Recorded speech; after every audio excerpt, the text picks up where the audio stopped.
Topping today's news, the government forging ahead with its energy renewal projects on the Family Islands. The 2025 hurricane season has begun, and we hear from the minister responsible for disaster risk management. A man dies after a double shooting in Pinewood Gardens on Sunday, and a young male in South Andros commits suicide.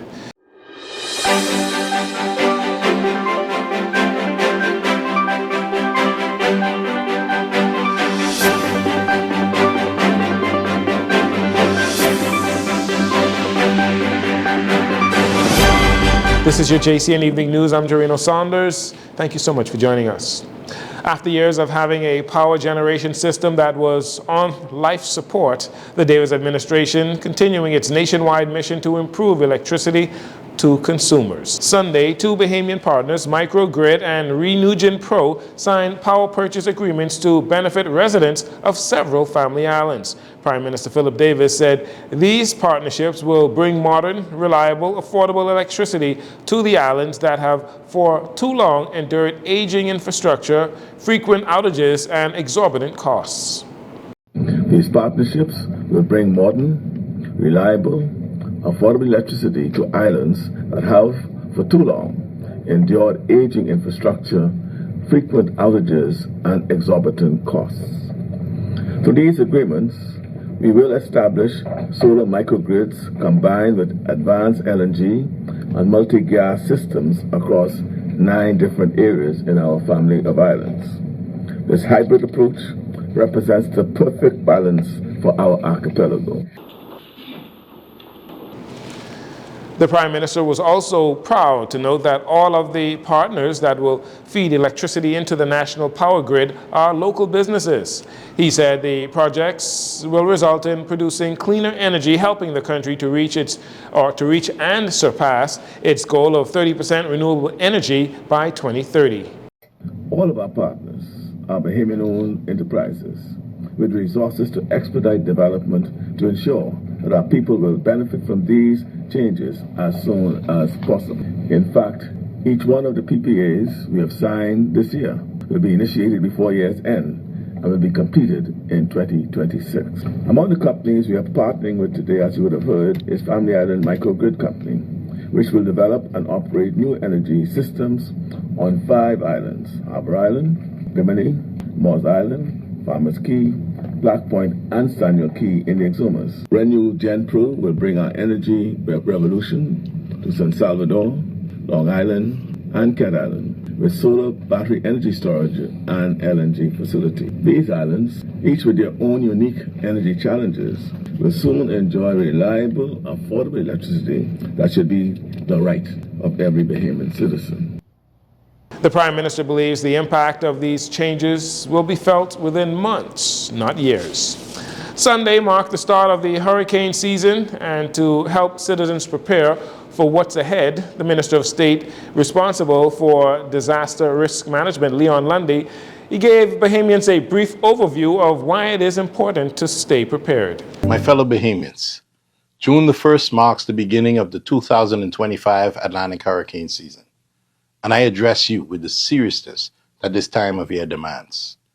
Forecasters have warned that we are facing an above-average season, with predictions of 17 named storms, 9 hurricanes, and 4 major hurricanes. These are sobering figures. But I want to reassure you today that the government of the Bahamas is ready. We have not waited for the skies to darken before taking action. Mr. Lundy says leading up to the hurricane season, his team has been proactive in finding ways better to prepare for storms, as well as revitalizing the national disaster readiness exercises. One of our most significant achievements is the revamping of the national disaster readiness exercises.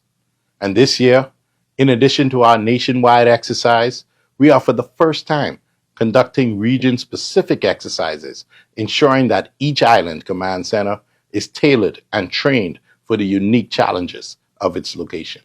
Mr. Lundy also reminded that there is now a new hurricane shelter in Marsh Harbor, Abaco, just in time for the 2025 hurricane season. He emphasizes the importance of communication, saying that they are empowering the Family Islands through new satellite phones and Starlink technology for each Family Island administrator.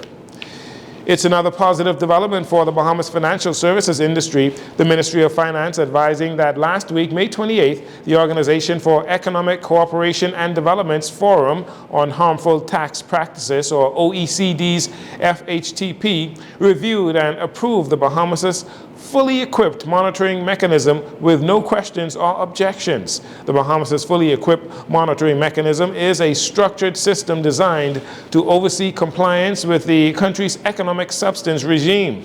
The Bahamas stands alongside 10 other non-tax or nominal tax jurisdictions, including the British Virgin Islands, Barbados, the Turks and Caicos Islands, Bermuda, the Cayman Islands, and Anguilla, in implementing the OECD's economic substance requirements, ensuring that legal entities in the Bahamas meet international economic substance requirements through a robust monitoring framework. And finally, in this segment, the Free National Movement says it is rejecting what they say is an elitist PLP policy and is demanding that the Progressive Liberal Party come clean about a hidden 10% tax on Bahamian businesses buried in the Value-Added Tax Amendment Bill 2025. F&M Shadow Finance Minister Kwesi Thompson says this amendment quietly strips VAT-registered businesses of their right to recover VAT on major construction projects over $1 million unless the project is tied to a taxable real estate sale. In his statement, Thompson says it's a massive tax on investment, masked by reforms, and the Prime Minister said nothing about it in his budget communication, the F&M charge. He says that they will drive up the cost of doing business, delay expansion, kill jobs, and raise prices for Bahamian consumers. Mr. Thompson says the F&M wants it to be withdrawn immediately and a full public consultation on the matter be had. We'll take a break here. We'll be right back following these commercials.